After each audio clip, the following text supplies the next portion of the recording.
Le professionnalisme ne se recrute pas, il doit forcément venir de l'entrepreneur lui-même qui sert d'exemple. Aujourd'hui, j'ai la chance d'être entouré d'une équipe de personnes dynamiques, compétentes, motivées, une équipe qui me permet de toucher des centaines de milliers de personnes à travers la francophonie, tout en travaillant seulement une journée par semaine. Mais ça n'a pas toujours été le cas. En 2009, quand j'étais en train de commencer à avoir pas mal de succès avec mon entreprise et que je me demandais comment faire pour passer au niveau supérieur, j'ai eu la chance de m'inscrire à un programme pour entrepreneurs organisé par un entrepreneur américain du nom de Rich Schefren. Et c'était en fait une sorte d'abonnement où vous receviez un magazine pour entrepreneurs chaque mois. Et pile au moment où je me posais la question de comment faire pour structurer mon activité pour pouvoir vraiment exploser et me développer, eh bien j'ai reçu cette newsletter par la poste. Et quand j'ai commencé à lire, je me suis rendu compte, en fait, c'est ça la solution. La solution dont parlait l'auteur, c'était de l'importance de mettre en place ce qu'on appelle des procédures. En anglais, Standard Operating Procedures. En français, on dit juste procédures. Et l'idée, c'est de dire, OK, mais en fait, dans notre entreprise, si on veut pouvoir exceller et avoir un niveau de qualité de ce qu'on fournit aux clients qui soit élevé, si on veut aussi pouvoir se développer sans être trop dépendant de la personne de l'entrepreneur, c'est très important de décrire nos process, d'écrire notre expertise de façon structurée pour que toute personne qu'on embauche par la suite et qui doit faire la mission puisse juste lire la procédure, comprendre comment ça fonctionne chez nous et être capable d'exécuter la procédure et de faire sa mission avec le même niveau de qualité que celui qui est attendu au quotidien. Donc, je me suis dit tout de suite, c'est une idée géniale, il faut absolument que je mette en place des procédures dans mon entreprise. Alors, mon plan était le suivant.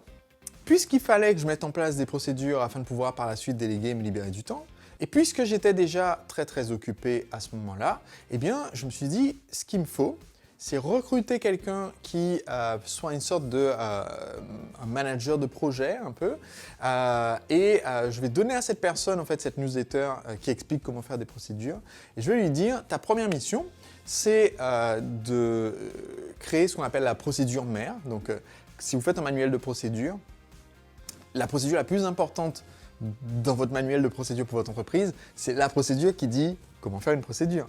Parce que ça explique en fait comment est-ce que chez nous, on décrit les actions pour être sûr que les autres puissent le comprendre et le faire. Donc je me suis dit, voilà, l'idée, ça serait, j'embauche quelqu'un qui vient en tant que manager de projet. Sa première prérogative, c'est de prendre cette newsletter qui explique comment on fait la procédure même, faire notre procédure qui explique comment on fait les procédures, et ensuite commencer à décrire tous nos process, tout ce qu'on fait dans l'entreprise sous forme de manuel de procédure. Comme ça, par la suite, eh bien, comme on aura toutes les procédures, ce sera beaucoup plus facile pour moi de déléguer, puisque tout ce que je fais et tout ce que j'avais une personne qui travaille pour moi, tout ce que nous faisons en fait, sera déjà décrit et ce sera beaucoup plus facile de développer l'entreprise. Donc c'était le plan, et je me suis dit, je vais du coup chercher un peu, et juste à ce moment-là, j'avais un de mes anciens clients qui était devenu un ami, on va l'appeler Didier. Didier était quelqu'un avec qui le courant passait très bien, et il cherchait justement à quitter son job. Il travaillait dans une banque, il trouvait que il n'aimait pas cette ambiance de travail. Il racontait ses histoires de comment ça se passait là-bas et c'était vraiment pas terrible. Du coup, il n'était pas motivé du tout dans ce travail, il n'était pas très dynamique ou efficace là-dedans parce qu'il n'aimait pas cet environnement de travail, et il cherchait un moyen de trouver un nouveau job qui permettrait d'utiliser ses compétences différemment et qui lui permettrait d'augmenter très rapidement aussi ses revenus. Donc j'ai dit, écoute Didier, je pense que comme tu connais ce que je fais, tu es un ancien client satisfait, tu as eu des résultats avec ce que je conseille, comme je te connais bien et que je te fais confiance, tu viens, je t'embauche, tu seras mon tout premier salarié, je t'embauche, tu vas démarrer avec un salaire de temps. Alors je me souviens plus, mais je pense que c'était quelque chose comme genre 2000 € net par mois, un truc comme ça. Et à mesure que l'entreprise progresse, ça va augmenter, continuer d'augmenter, etc. Et donc l'idée c'était d'augmenter, je sais pas moi, sur un an d'arriver à 5000 € net par mois parce que l'entreprise allait exploser grâce au fait qu'on aurait un manager de projet. Et je lui ai dit, mais voilà, ta première mission, c'est d'appliquer la procédure de création de procédure, de la créer et ensuite qu'on continue à créer des procédures dans l'entreprise. C'était ça mon super plan. Le résultat de cette première embauche, donc, qui a eu lieu à la fin 2009, début 2010, c'est que en fait, donc j'ai embauché Didier, on a eu un échange assez long au sujet du contrat d'embauche, mais en fait, le contrat d'embauche démarrait à une date. Alors, je me souviens plus si c'était 1er octobre, 1er novembre, mais admettons par exemple que le contrat d'embauche démarrait le 1er octobre. Eh bien, c'est ce qui est écrit dans le contrat. Mais Didier discutait sur les termes de ce qu'on avait décidé par rapport à la rémunération, le travail à distance, etc., etc. Mais on a discuté pendant peut-être tout le mois d'octobre. Pendant ce temps-là, Didier, il ne travaillait pas, parce que quand même, il ne voulait pas, entre guillemets, travailler, mais par rapport à un contrat, parce qu'il n'était pas d'accord. Mais pendant tout ce temps-là, le contrat d'embauche démarrait quand même le 1er octobre. Donc, ce qui fait que le premier mois, il n'y a eu rien de fait. Zéro mission, zéro travail d'effectué, rien. On arrive au deuxième mois et genre à la moitié du deuxième mois, donc disons que c'était le 1er octobre, donc on arrive à mi-novembre, quoi. Ok, on est d'accord, on signe le contrat. Donc maintenant, ok Didier, tu sais c'est quoi ta première mission? C'est faire la procédure mère, etc. Et puis au bout d'un moment, je commence à me dire, mais j'ai pas de nouvelles, il ne sait pas au courant de où est-ce qu'il en est, on en arrive à la fin du mois de novembre, il faudrait peut-être que ça bouge. Et donc là, je me retrouve coincé par cette agitation à l'intérieur qui fait que je suis mécontent de comment ça se passe à ce stade, quand même. Parce que j'ai déjà payé genre 1 mois et demi de salaire pour rien. J'ai vraiment l'impression que les choses avancent. Didier pratique un peu la méthode de l'autruche, donc vu que c'est en plus un travail à distance, je peux pas genre, aller dans son bureau et dire « bon alors, il faut qu'on discute ». Donc je ne sais pas ce qu'il fait.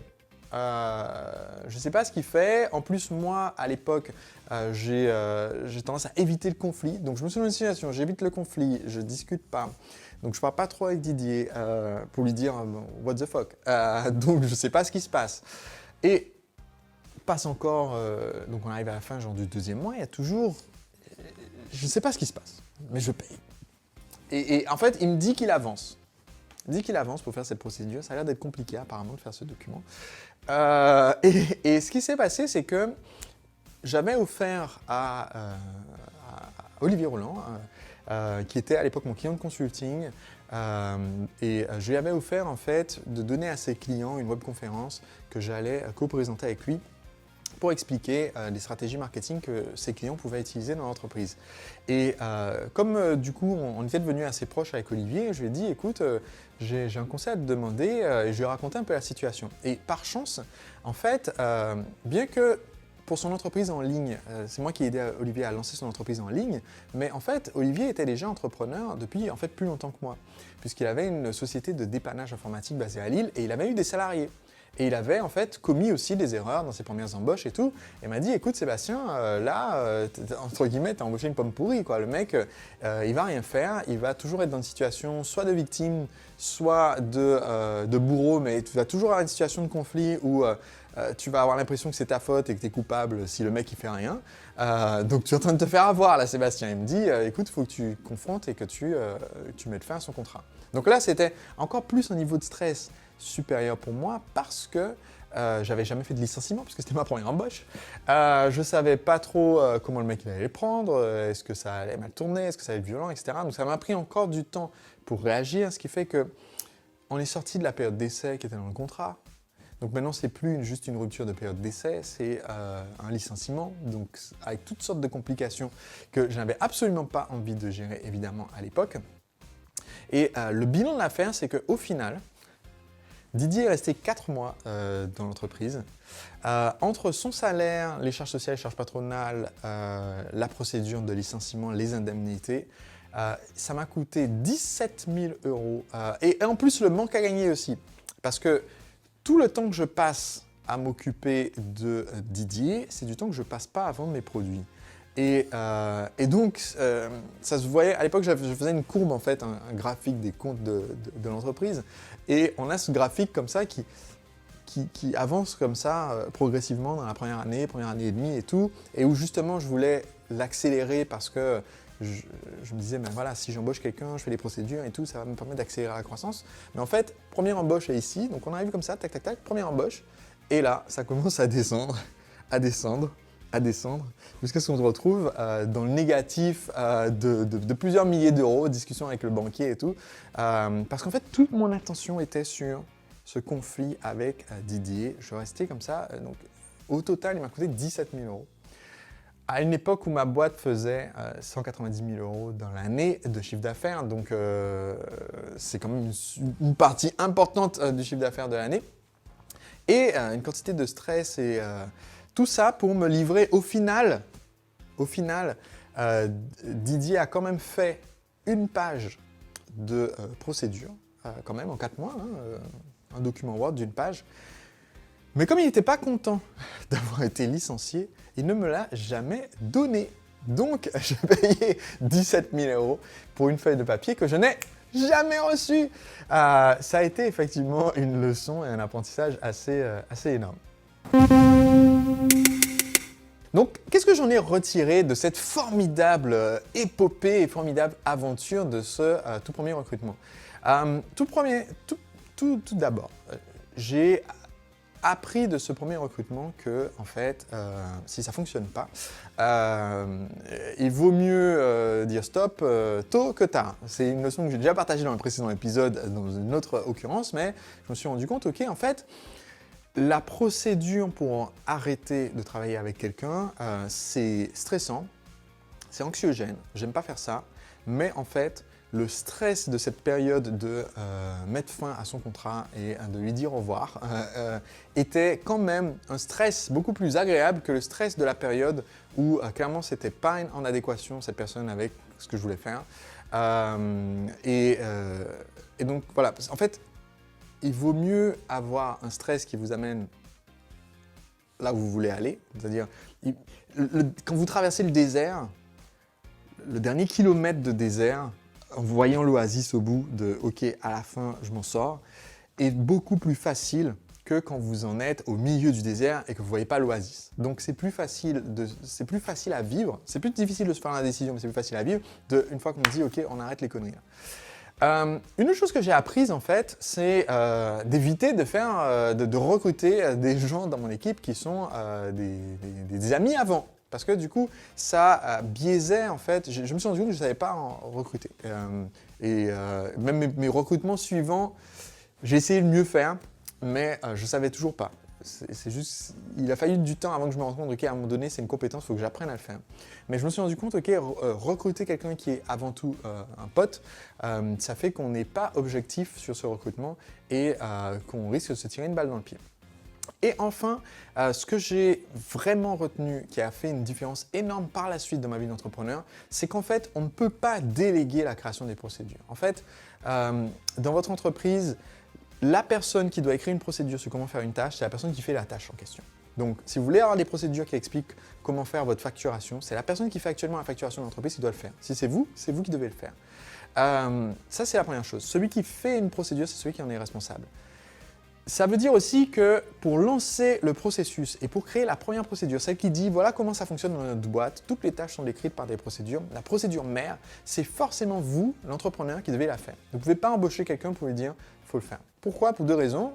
À cause du premier principe et à cause aussi du principe que il faut montrer l'exemple en fait.